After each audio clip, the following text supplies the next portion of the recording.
Jewish millionaire humiliates a widow in public but repents when he discovers who she really is. An explosive story of redemption, betrayal, and courage that will leave you speechless.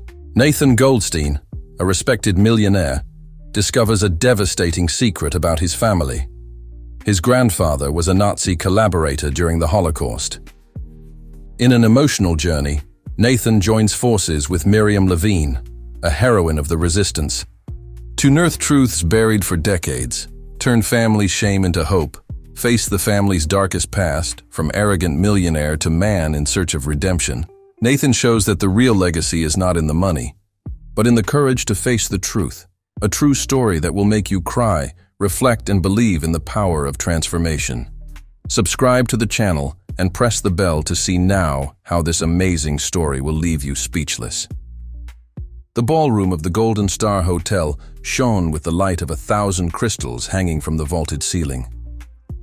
Men in impeccable tuxedos and women in gala dresses circulated around the room, glasses of champagne clinking softly between animated conversations. The air was infused with the scent of expensive perfumes and expectation. Nathan Goldstein entered the venue as if it were his own kingdom. At 55, the Jewish millionaire exuded an aura of confidence that bordered on arrogance. His tailored Italian suit and the platinum watch on his wrist were silent declarations of his status. His shrewd eyes scanned the room, assessing each person present as if they were pieces on a chessboard. "Nathan, my friend," exclaimed Bernard Schwartz, president of the local charity association, approaching with a broad smile. "How nice of you to come. Your presence always raises the level of our fundraising." Nathan nodded, a calculated smile on his lips. "I couldn't miss it, Bernard. After all, someone needs to show these nouveau riches how to make a real donation." The laughter all around sounded artificial, but Nathan didn't care. He knew that his reputation preceded him, feared in business, respected in the community, and always the center of attention. As the evening progressed, Nathan circulated through the hall, exchanging superficial greetings and promises of business meetings. Each interaction was a performance, a subtle power play that he had mastered for decades. It was then that the atmosphere in the hall changed imperceptibly. A discreet figure entered through the main door, almost unnoticed, amid the glitz and glamour. Miriam Levine, a 60-year-old widow, wore a simple navy blue dress that had seen better days. Her gray hair was tied up in a modest bun, and she carried a worn handbag that completely clashed with the luxurious surroundings. All eyes were on her, some curious, others condescending. Miriam seemed oblivious to the attention, her gentle eyes scanning the room as if looking for a friendly face among the sea of strangers. Nathan, who was about to make a scathing comment about a competitor's latest failed venture, interrupted himself mid-sentence. His eyes narrowed as they landed on Miriam, an expression of displeasure twisting his lips. "Who let the cleaner in?"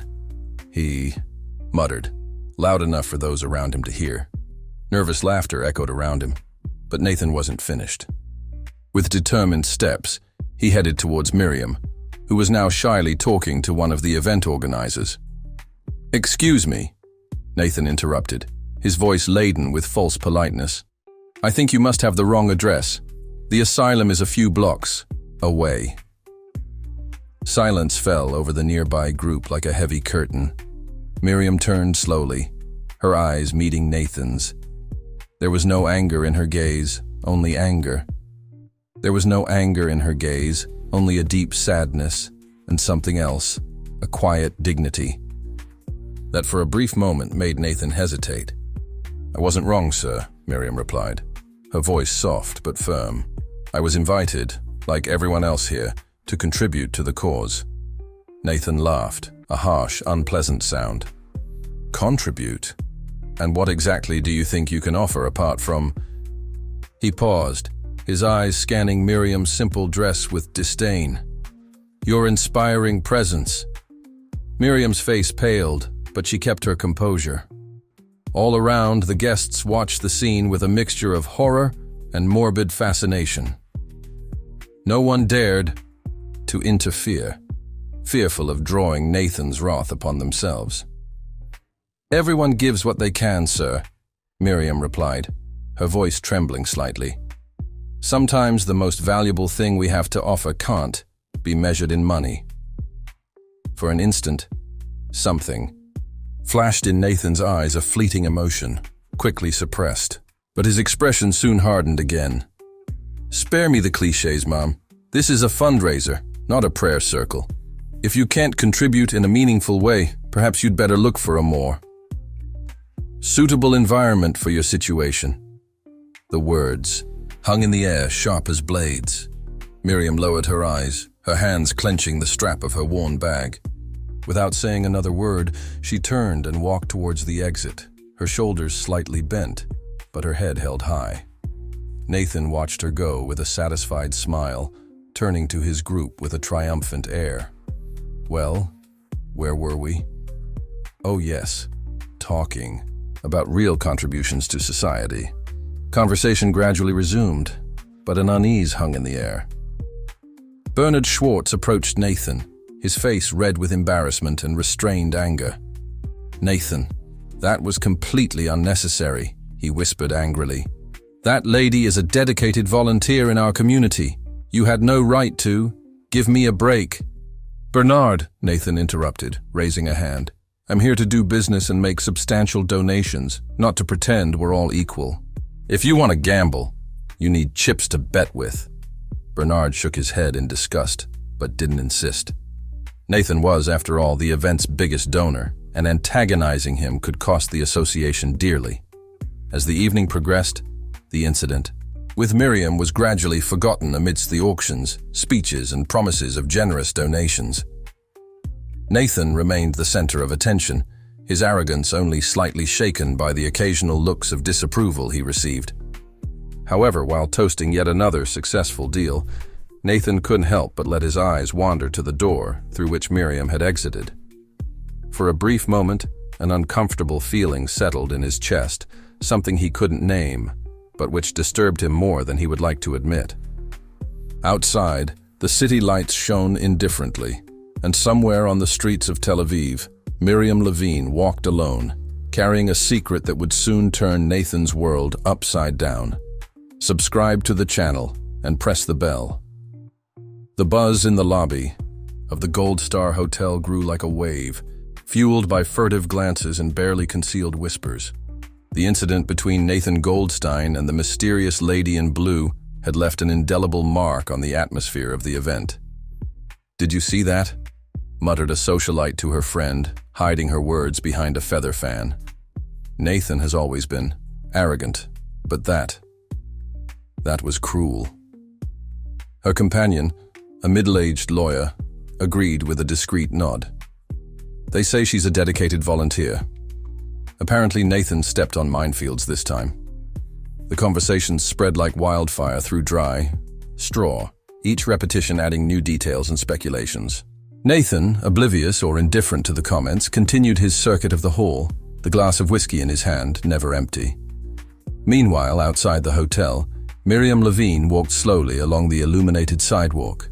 Her steps were heavy, carrying not only the weight of recent humiliation, but also of a lifetime of secrets and silent sacrifices.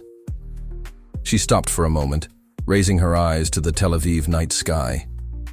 The stars, almost invisible due to the city lights, seemed to twinkle in solidarity. Miriam let out a deep sigh, her shoulders relaxing slightly. It's okay, she muttered to herself, as if answering an unasked question. That too shall pass. Back in the lounge, Nathan was about to make an announcement about his latest donation when he felt a firm hand on his shoulder. Turning, he met the stern gaze of David Rosen, his longtime friend and business advisor. "Nathan, we need to talk," said David, his voice low but laden with urgency. "In private." Intrigued and slightly irritated by the interruption, Nathan followed David to a more private corner of the room. The buzz of conversation died down as they moved away from the center of the event. "What is it, David?" "I'm about to announce a donation that will make everyone's jaws drop," said Nathan, a smug smile playing on his lips. David took a deep breath. as if gathering his courage. It's about the woman you confronted earlier. You've made a terrible mistake, Nathan. Nathan's smile faded, replaced by an expression of irritation. Don't tell me you're also going to lecture me on charity and good manners. I thought you, of all people, would understand the importance of maintaining certain standards at these events. This has nothing to do with standards, Nathan, David retorted, his voice shaking slightly with frustration. That woman, Miriam Levine, you have no idea who she is, what she's done. For a moment, a shadow of doubt crossed Nathan's face. What are you talking about? She's just a nosy old woman who she saved your father's life during the war, David interrupted, the words coming out in a gush, as if he couldn't contain them any longer. The world seemed to stop for an instant. Nathan stood motionless, his eyes wide with shock. What? He whispered, his voice almost inaudible. David continued, taking advantage of his friend's moment of vulnerability. Your father never told the whole story, but Miriam Levine was part of a resistance network. She risked everything to get her father and other Jews out of occupied Europe, and now you've publicly humiliated her. The whiskey glass slipped from Nathan's fingers, shattering on the marble floor. The sound attracted curious glances, but Nathan hardly noticed. His face had lost all color, and he leaned on the nearest wall for balance. That can't be true, he muttered, more to himself than to David. My father would have told me. I would have known. David shook his head sadly. Your father carried many scars from that time, Nathan. Some stories are too painful to share, even with those closest to you. Nathan closed his eyes, feeling the weight of the revelation bear down on him. Memories of his father, always so strong and reserved, now took on new shapes. The nights he would find him sitting alone in his office, staring into the void. The nightmares that sometimes woke him up, shouting in a language Nathan didn't understand. I need to find her, Nathan said suddenly, opening his eyes with a feverish urgency. I need to fix this. David put a hand on his friend's shoulder, a gesture that was both comforting and restrictive. Not now, Nathan. She needs time, and so do you. Tomorrow, when heads are cooler, we can think about how to approach this. Nathan nodded mechanically, his mind still a whirlwind of conflicting emotions. Guilt, confusion, and a growing sense of shame fought for dominance in his chest. Across the hall, Bernard Schwartz watched the scene with interest. He couldn't hear the conversation, but the change in Nathan's posture and the expression of shock on his face were evident even from a distance. What do you think is going on over there? One of the event organizers asked Bernard. Bernard shrugged, an enigmatic smile on his lips. I'm not sure, but it looks like our dear Nathan has just been taught a lesson in humility. And if I know our community well, that's just the beginning. Meanwhile, in the quiet streets of Tel Aviv, Miriam arrived. Home. Her small apartment was modest but cozy, filled with memories of a life dedicated to others.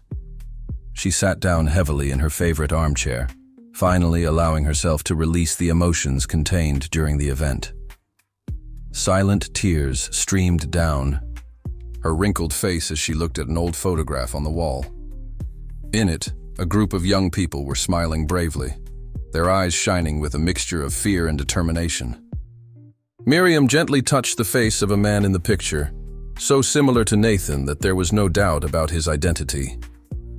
Ah, Jacob, she whispered to the picture. Your son has so much to learn. But maybe there's still hope.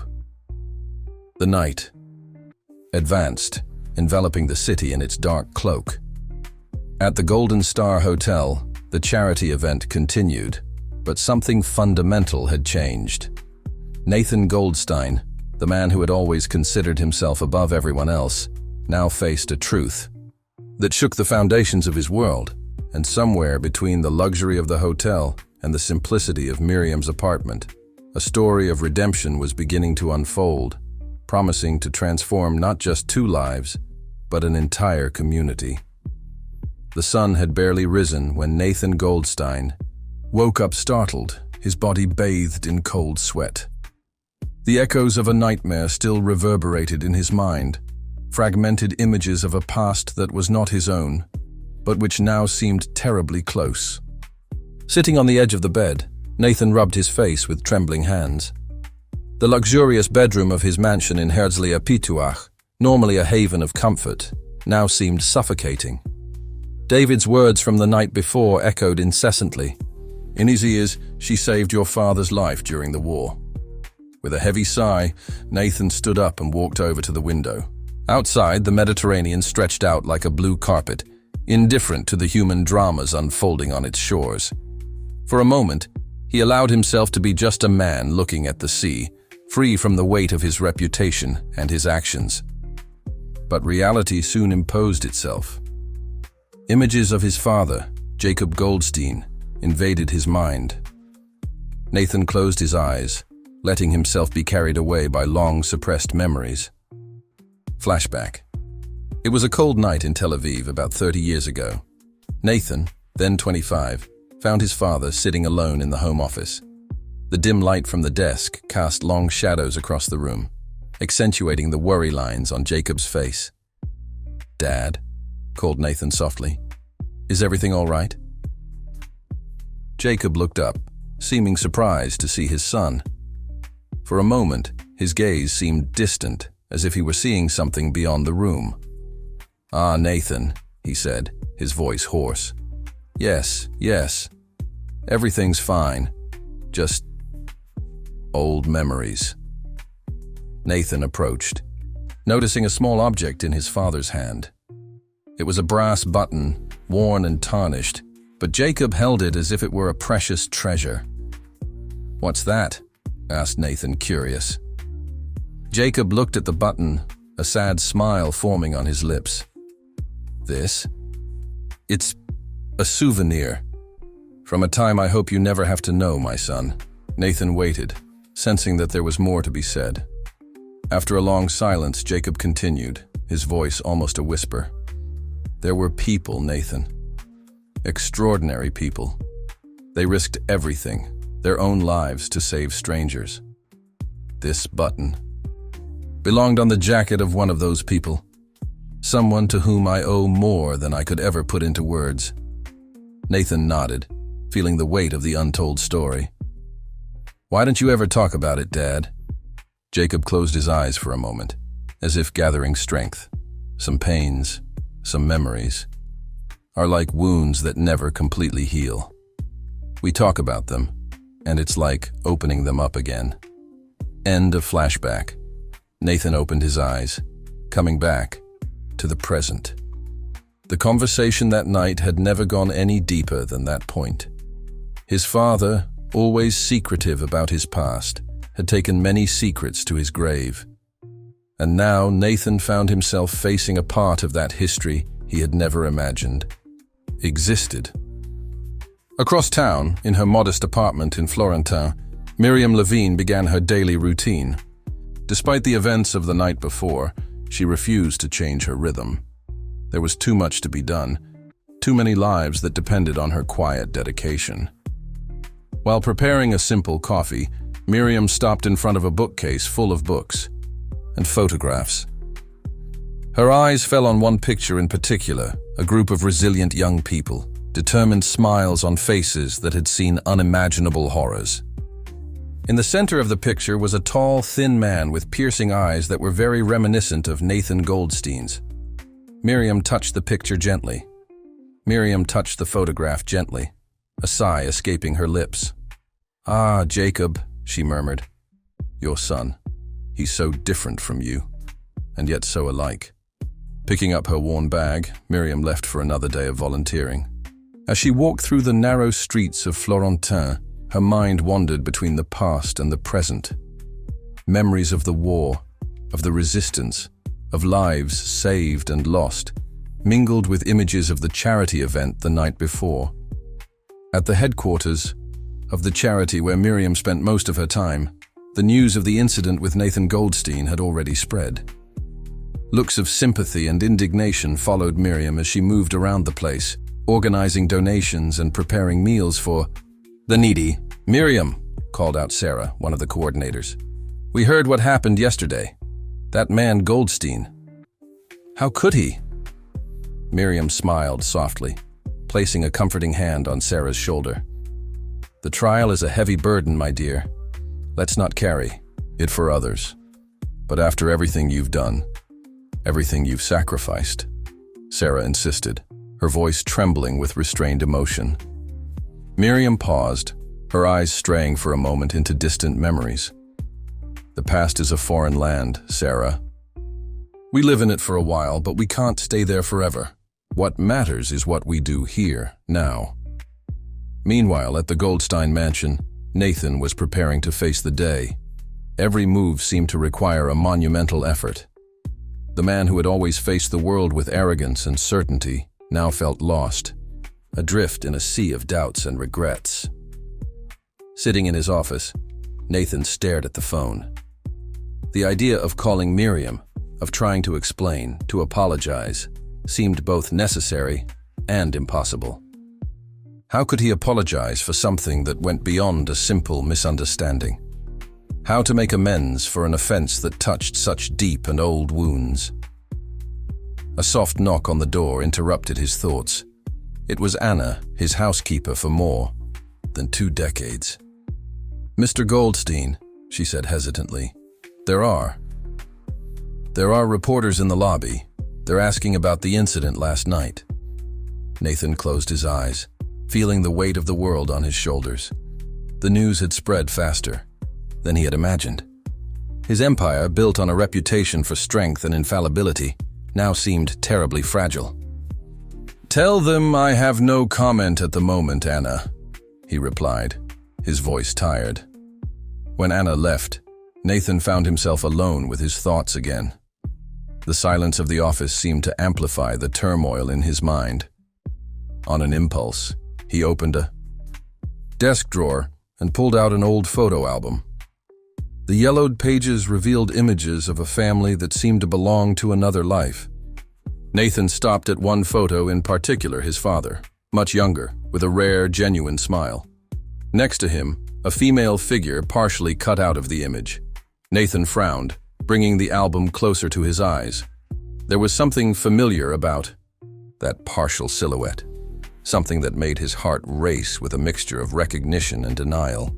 At that moment, like pieces of a puzzle falling into place, Nathan began to glimpse the true extent of the story that connected his family to Miriam Levine. A story of courage, sacrifice, and secrets kept for decades. Outside the mansion, reporters waited, eager for a statement. At the charity, Miriam continued her work quietly, oblivious to the media hurricane that was brewing. And somewhere between these two worlds, a long-buried truth began to emerge, promising to transform not just 2 lives, but an entire community. Nathan Goldstein's office, normally a sanctuary of power and decisions, now felt like a prison. The curtains were closed, blocking out the sunlight and the prying eyes of the reporters who still lurked outside. Nathan was sitting in his leather chair, his gaze fixed on the phone in front of him. After hours of indecision, he finally picked up the handset and dialed a number. After a few rings, a familiar voice answered. "Moshe? It's Nathan. I need a favor." Moshe Levine, a trusted private detective whom Nathan occasionally hired for sensitive investigations, listened attentively as the millionaire explained the situation. "I want everything you can find out about Miriam Levine," Nathan concluded. "Her past, her connections, especially anything to do with my father or the war. And Moshe, be discreet." Hanging up the phone, Nathan felt a mixture of anxiety and guilt. Part of him knew he was invading Miriam's privacy, but the need to understand, to fill in the gaps in his own story, was overwhelming. Meanwhile, on the other side of the city, Miriam was walking through the narrow streets of Jaffa. The old quarter, with its stone houses and winding alleys, always made her feel closer to her past. She stopped in front of a small antique store, her gaze caught by an object in the window, an old radio from the 1940s. Flashback 1943, somewhere in occupied Europe. Miriam, then 18, was crouched in a dark cellar, ears attentive to the low sound of a similar radio. The news was grim, but every piece of information was vital to the resistance. Next to her, a young Jacob Goldstein was scribbling furiously on a piece of paper, decoding messages. Their eyes met for a moment, a silent understanding passing between them. In that instant, they weren't just two frightened young men, but partners in a fight bigger than themselves. And a flashback. Miriam shook her head, coming back to the present. So many years had passed, so many lives changed, and now, Jacob's son had crossed her path in a way she could never have predicted. Back in his office, Nathan was immersed in his own investigation. He rummaged through old family archives, looking for any mention of Miriam or the resistance. Then he found something intriguing, an old letter, hidden among financial documents. With trembling hands, he opened the yellowed envelope. The handwriting was his father's, but the contents baffled him, my dear M. If you're reading this, it means I can tell you in person how grateful I am. You didn't just save my life, you gave me a future that includes my son, Nathan. He doesn't know about you, about us, about those dark days. Maybe one day he'll find the courage to tell him. Until then, know that I carry the memory of your courage and kindness with me every day. Eternally grateful, Jacob Nathan dropped the letter. On the table, his mind a whirlwind of emotions. What other truths had his father hidden? What secrets did Miriam still keep? That afternoon, Moshe called with his first findings. Nathan, this woman, she's a living legend. She actively participated in the resistance, saved dozens of lives. After the war, she continued her humanitarian work discreetly. She's respected in circles you wouldn't believe. Nathan listened in silence, guilt growing in his chest. He had publicly humiliated not just an old woman, but a heroine, someone to whom his very existence was linked in ways he was only beginning to understand. Determined to confront the truth, Nathan took his car and drove to Florentine.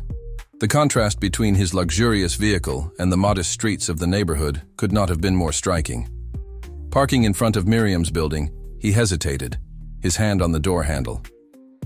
At that moment, he saw Miriam coming out of the building, her small, energetic figure moving with purpose. Without thinking twice, Nathan got out of the car and followed her, keeping a discreet distance. Miriam walked for a few blocks until she came to a small cafe. Nathan watched her enter and, after a moment's hesitation, followed her. The interior of the cafe was cozy with worn wooden tables and the scent of freshly brewed coffee in the air. Miriam was sitting in a corner, talking quietly to an elderly man. Nathan chose a nearby table, hiding behind a menu. He couldn't hear the conversation, but he noticed the intensity in both of their eyes, the way their hands occasionally touched in gestures of mutual comfort. After a few minutes, the man stood up, kissed Miriam's forehead tenderly, and left.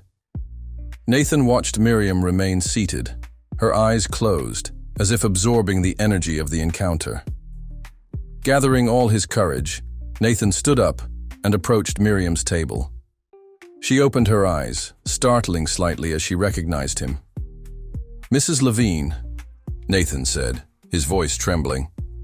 I'd like to talk to you if possible." Miriam watched him for a long moment, her piercing eyes seeming to read his soul.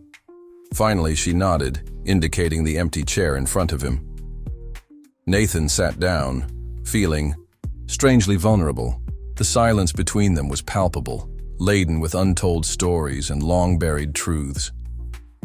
"Mr. Goldstein," Miriam finally spoke, her voice calm but firm. "I imagine you have a lot of questions." Nathan nodded, unable to find the right words.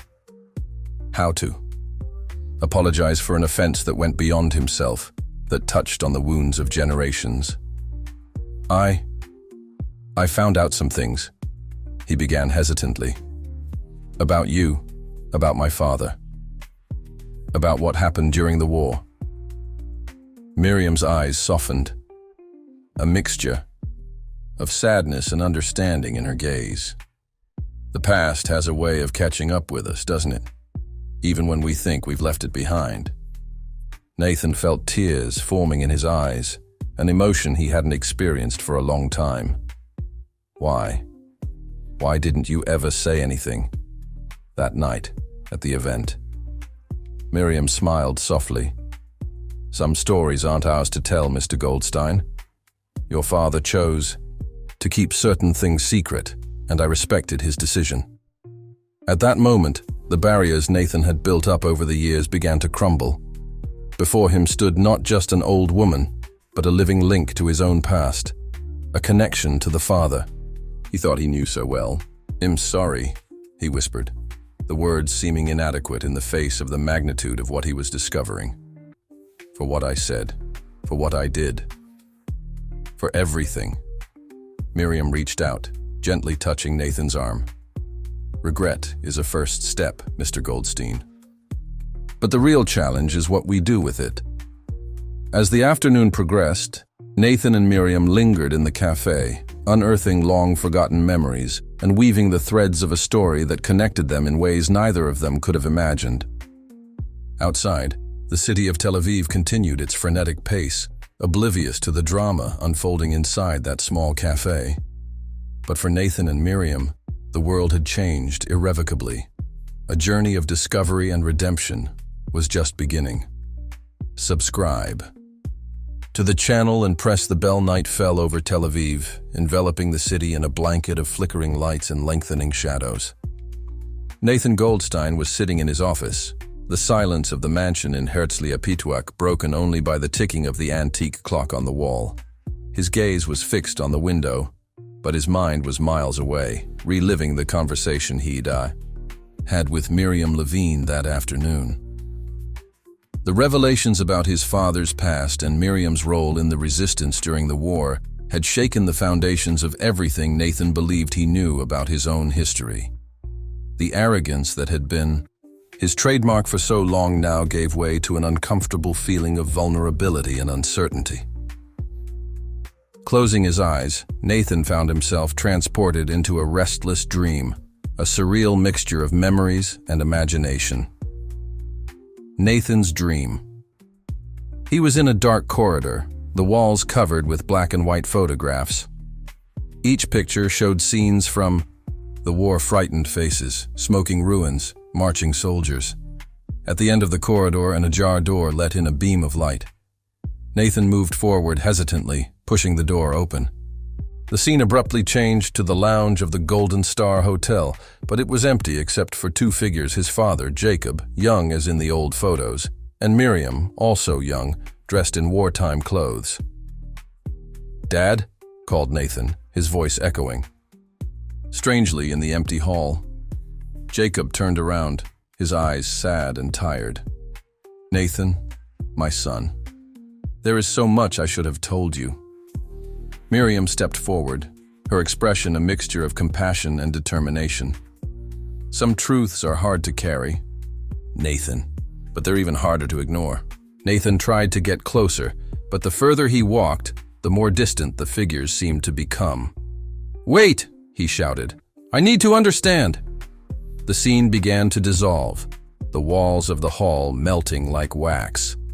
The last words Nathan heard before waking up were from his father: "True strength, son, lies in recognizing our weaknesses."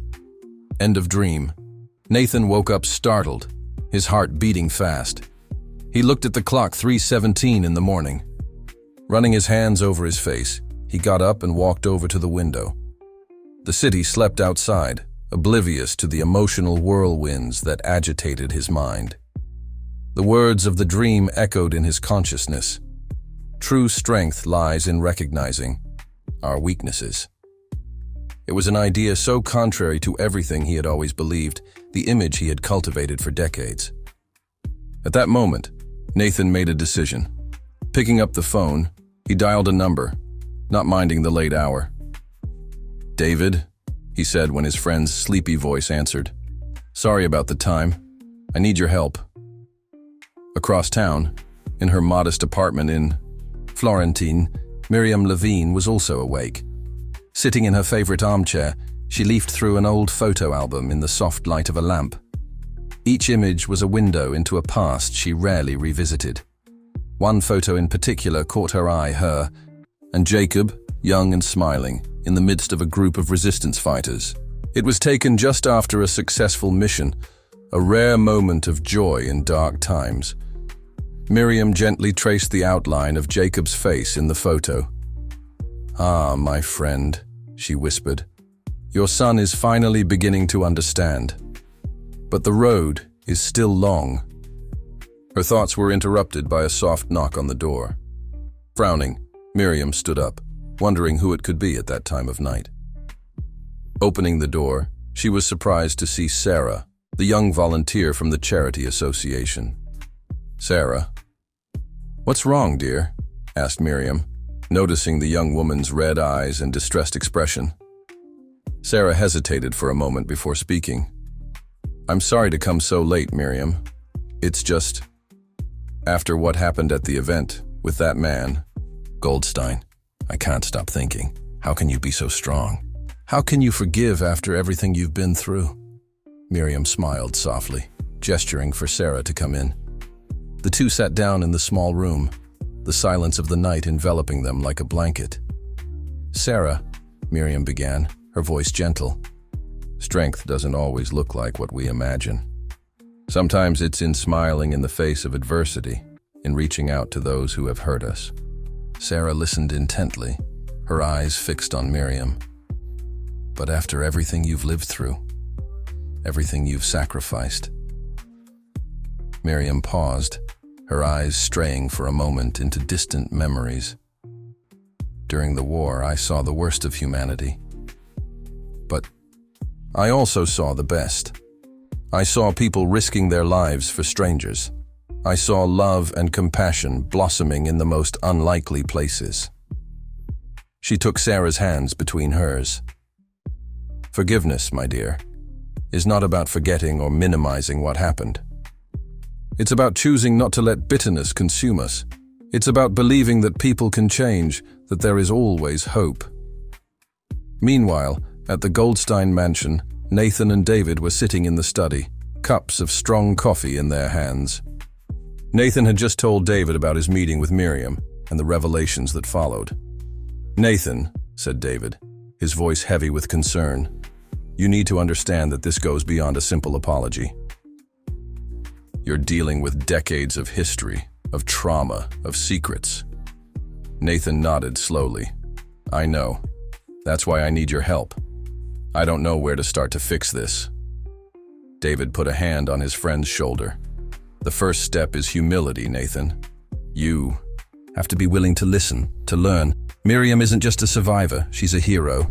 And somehow, she's connected to your family story in ways you're still discovering."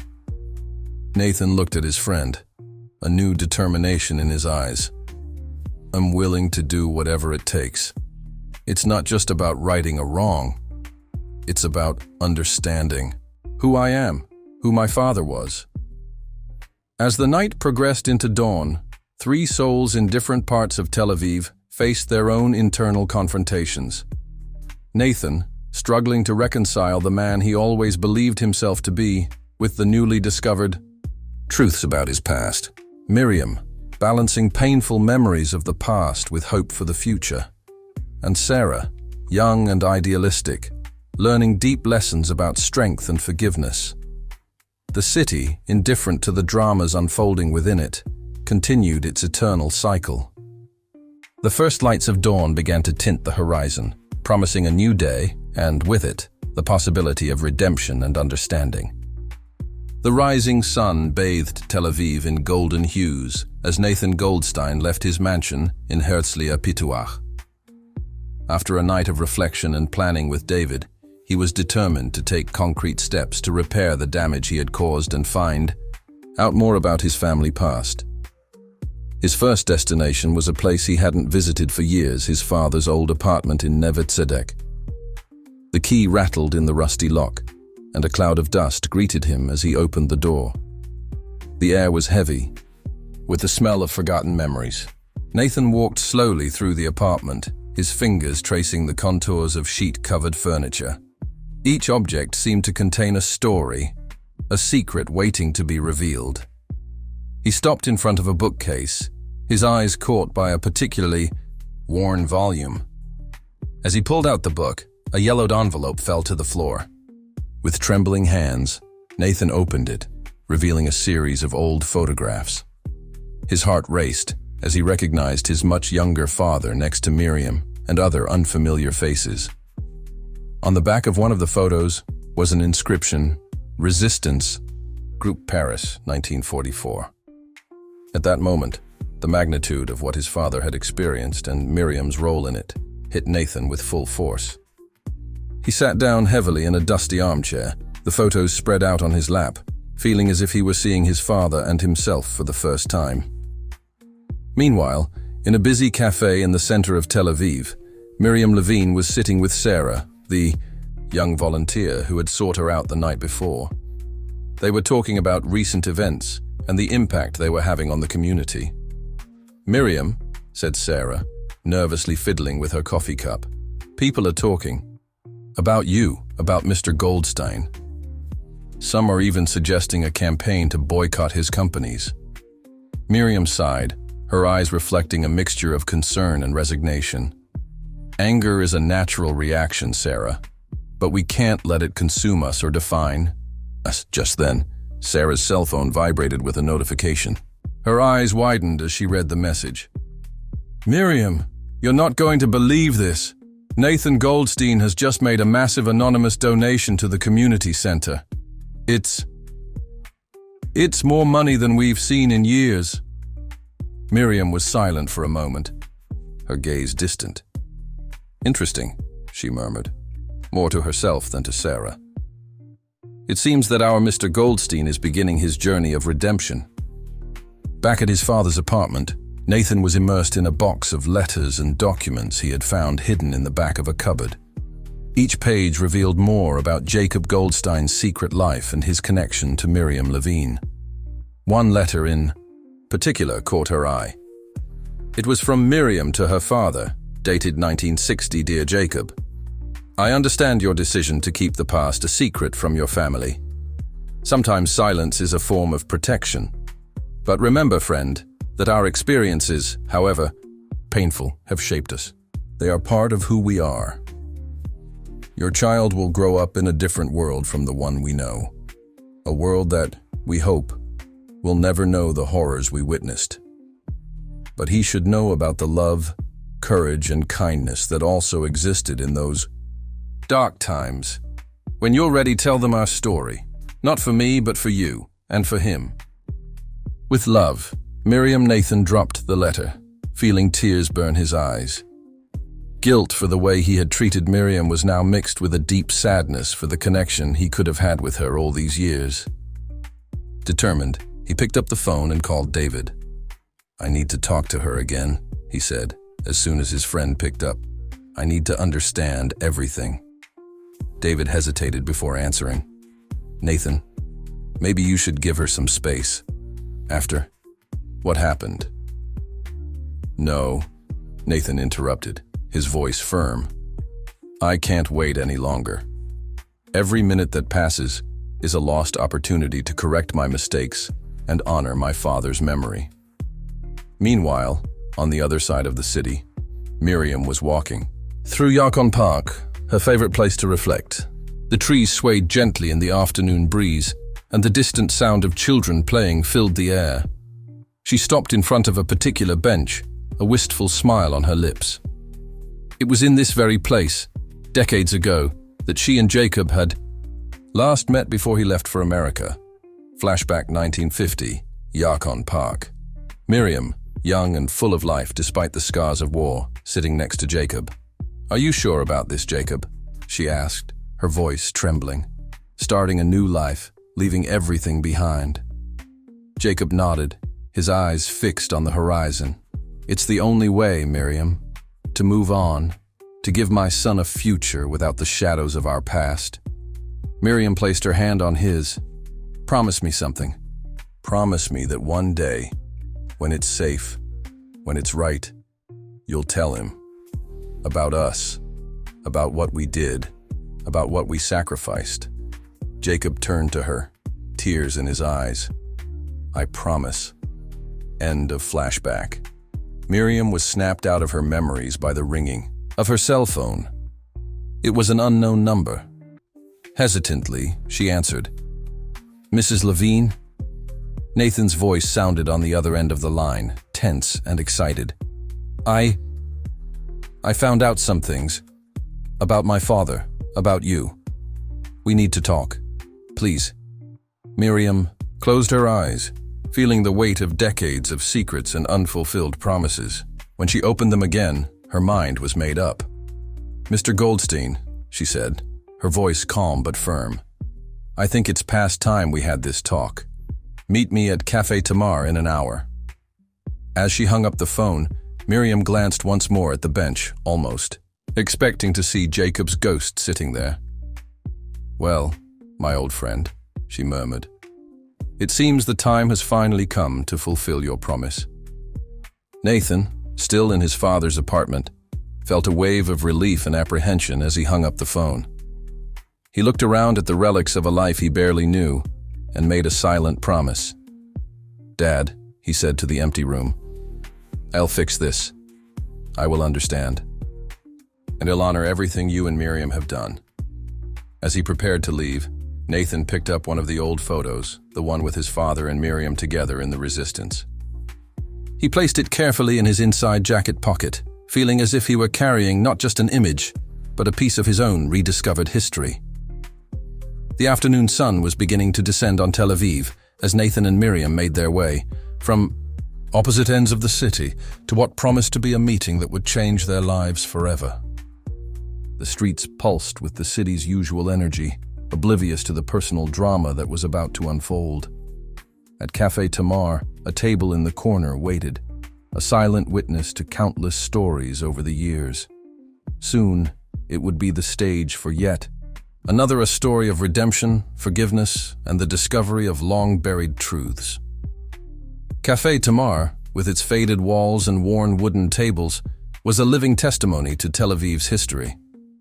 As the afternoon sun slanted over the city, casting long shadows across the narrow streets of Neve Tzedek, Nathan Goldstein entered the establishment, his heart beating a rapid rhythm against his chest. His eyes swept the interior of the cafe, until they landed on the figure of Miriam Levine, sitting in a discreet corner. She looked smaller, more fragile than he remembered, but her eyes shone with an intensity that made him hesitate momentarily. Mrs. Levine, Nathan said, his voice softer than usual as he approached the table. Thank you for agreeing to meet me. Miriam gestured to the chair in front of her.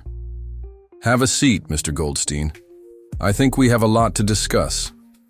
As Nathan settled in, a heavy silence fell over them.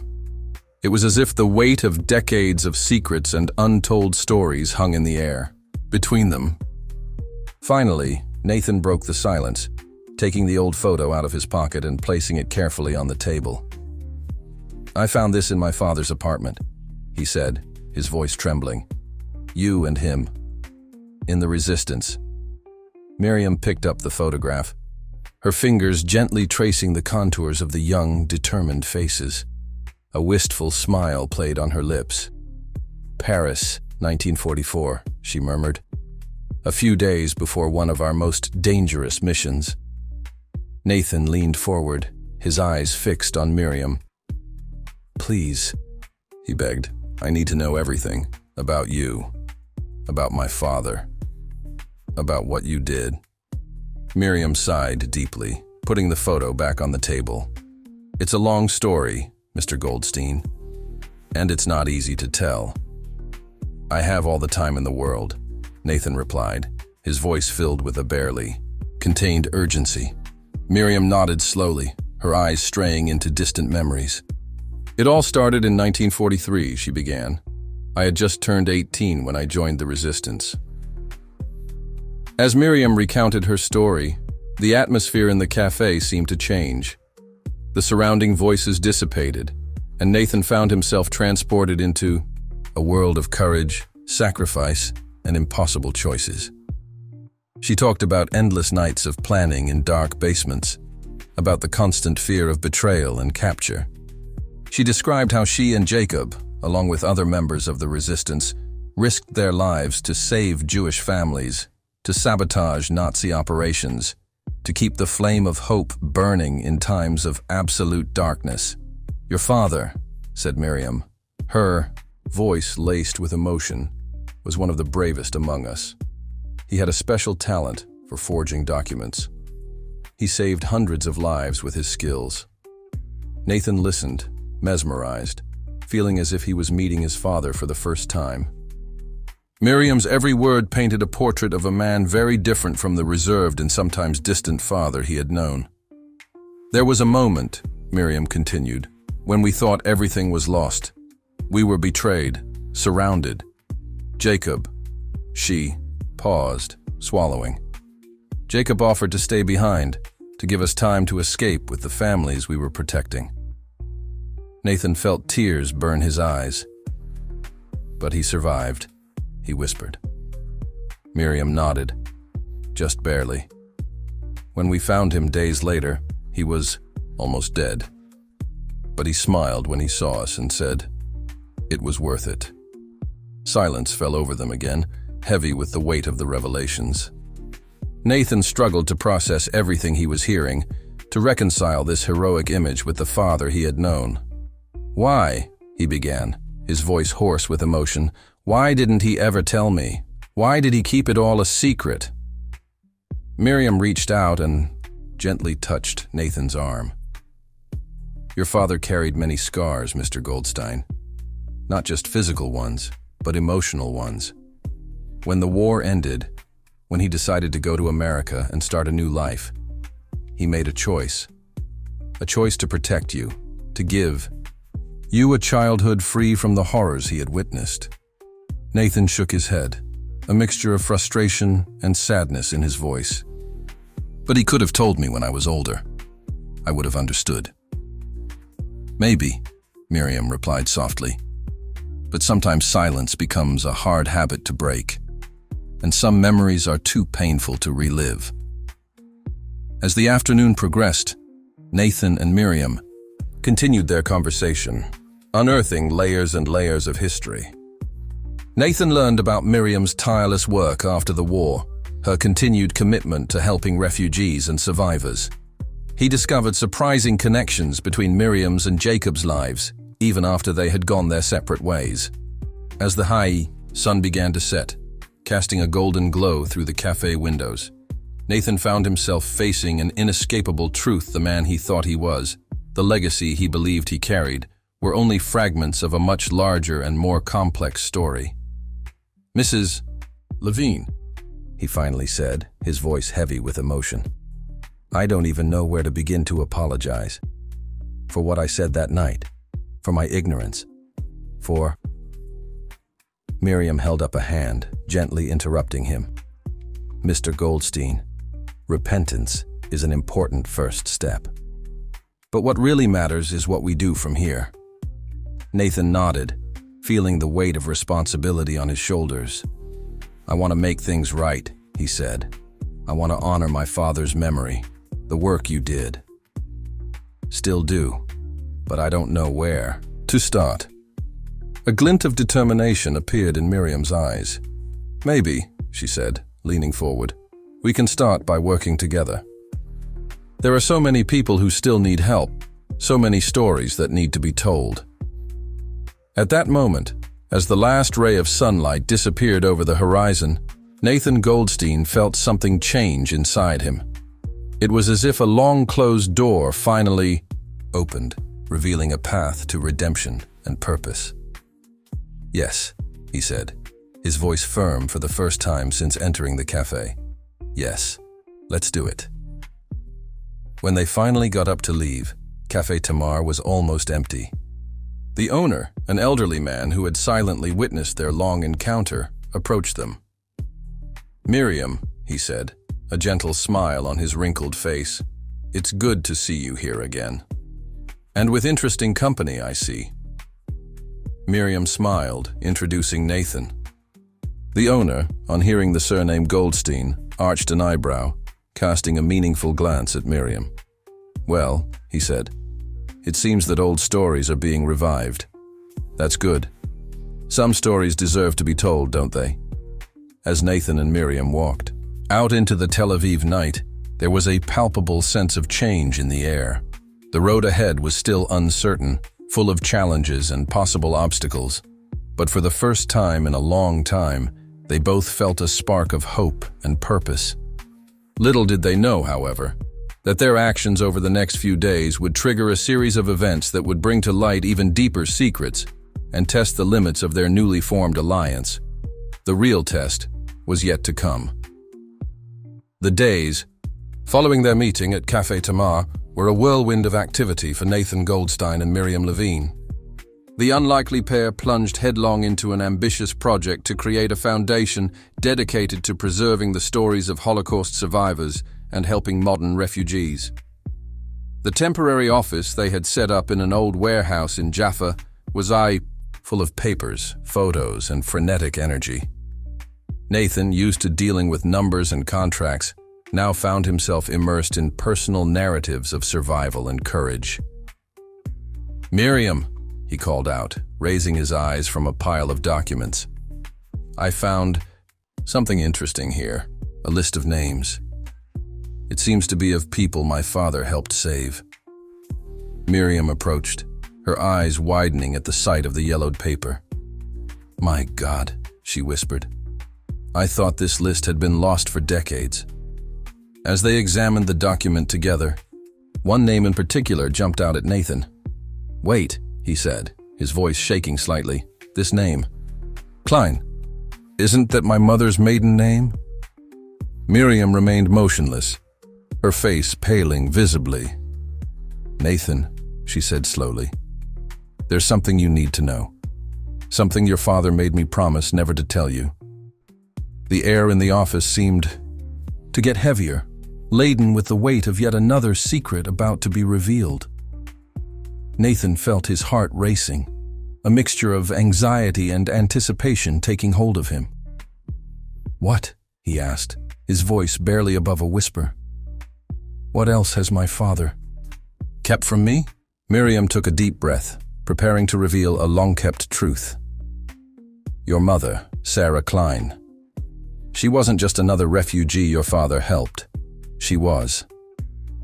At that moment, the office door opened abruptly, interrupting Miriam's revelation. David, Nathan's friend, rushed in, his face a mask of concern. "Nathan, we have a problem," he said breathlessly.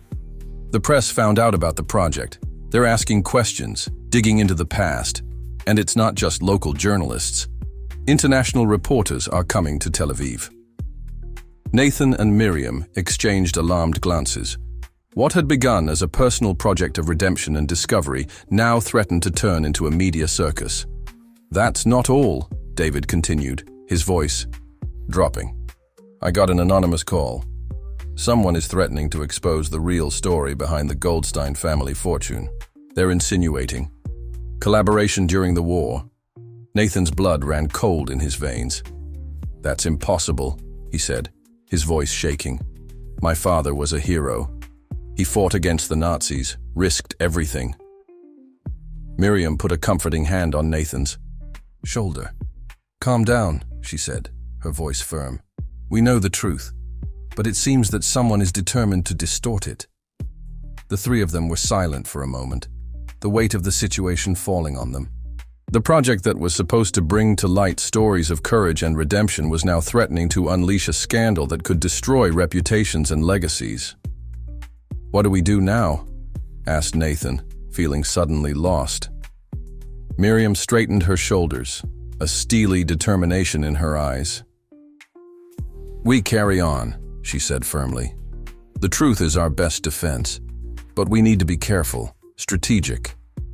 David nodded, already in crisis management mode. I'll get in touch with my media contacts, try to control the narrative.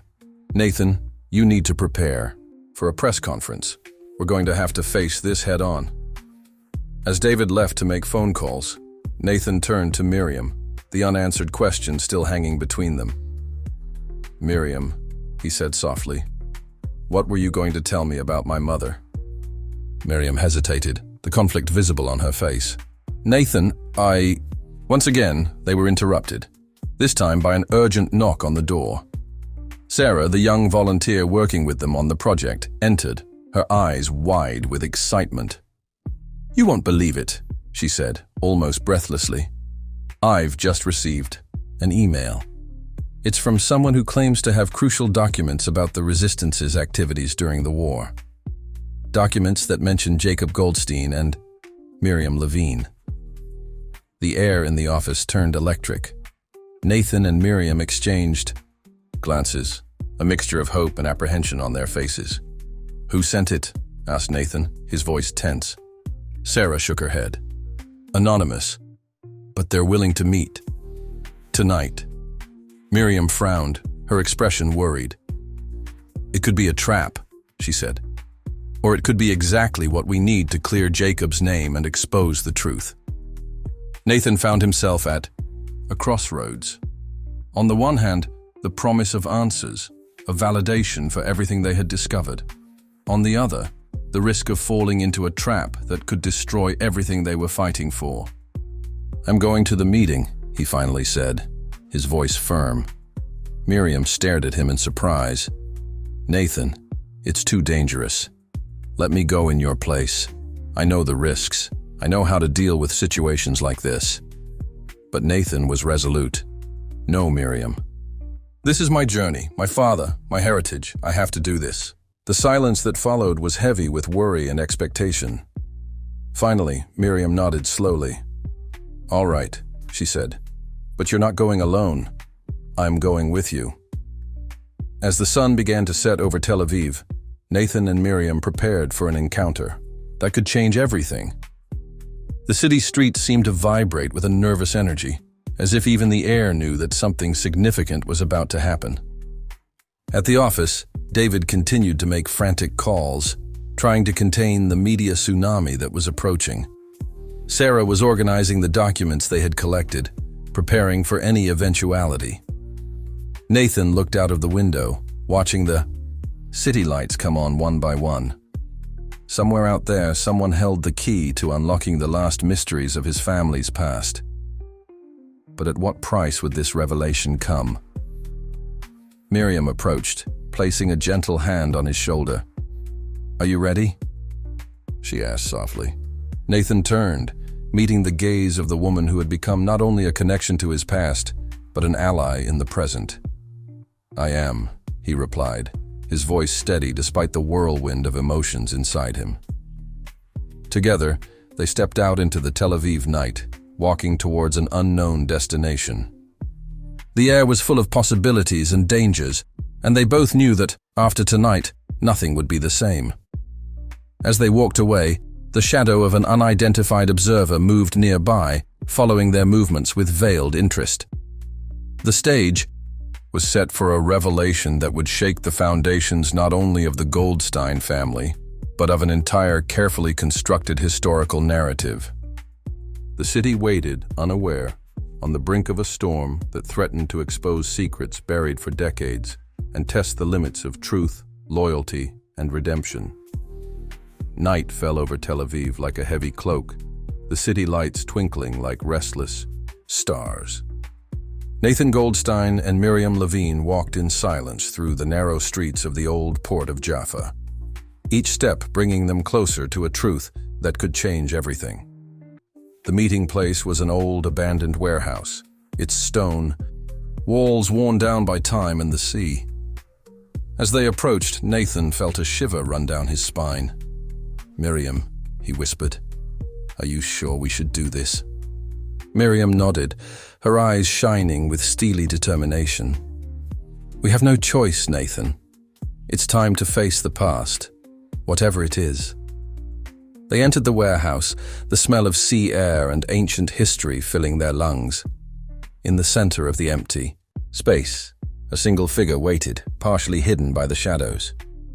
"Welcome," said a gruff, strangely familiar voice. The figure stepped forward, revealing itself in the dim light. Nathan gasped, immediately recognizing the wrinkled face. "Uncle Ely?" he exclaimed in disbelief. "What? How?" Ely Goldstein, Jacob's younger brother and Nathan's uncle, smiled sadly. "Hello, nephew. Miriam, my old friend. I think it's time we completed the puzzle, don't you?" Miriam stepped forward, her eyes narrowed with suspicion. "Ely, are you behind the threats? The insinuations about collaboration?" Ely shook his head, his face a mask of regret. "Not directly, but I knew it was time for the truth to come out. All of this," he gestured vaguely, "was necessary to bring you here." Nathan felt anger rise in his chest. "Necessary? You threatened to destroy my father's legacy, our family." "To protect a greater secret," Ely retorted, her voice trembling slightly. He turned around, picking up a thick folder from a nearby table.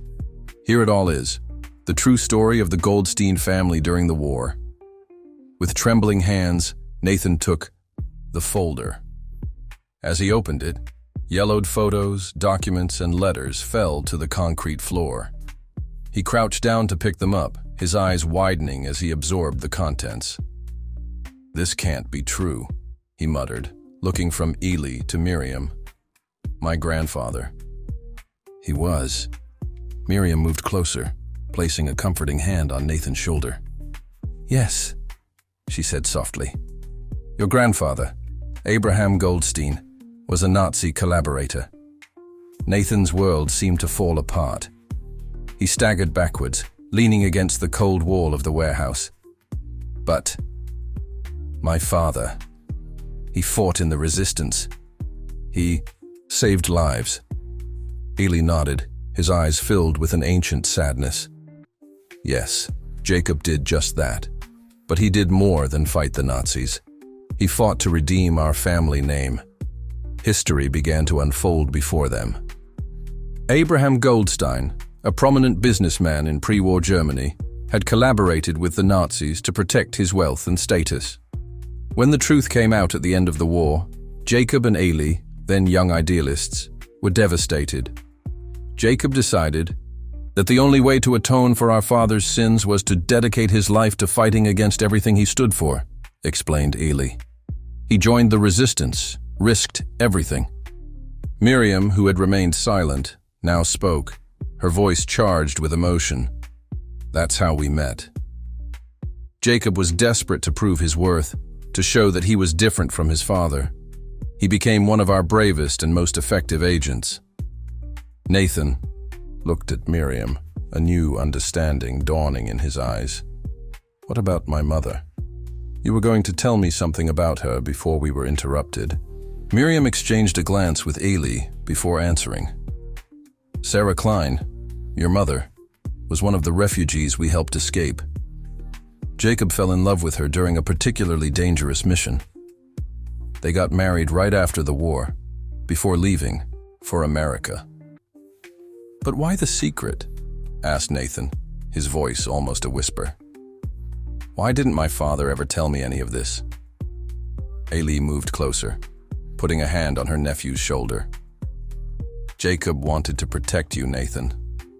He believed that by keeping the past a secret, he could give you a fresh start, free from the weight of our grandfather's guilt." Silence fell over the warehouse, heavy with the weight of the revelations. Nathan felt as if the ground had been ripped out from under his feet. Everything he believed he knew about his family, about himself, had been turned upside down. "What now?" he finally asked, his voice hoarse with emotion. "What do we do with this truth?" Miriam stepped forward, her eyes shining with a mixture of compassion and determination. "Now, Nathan, we do what your father would do.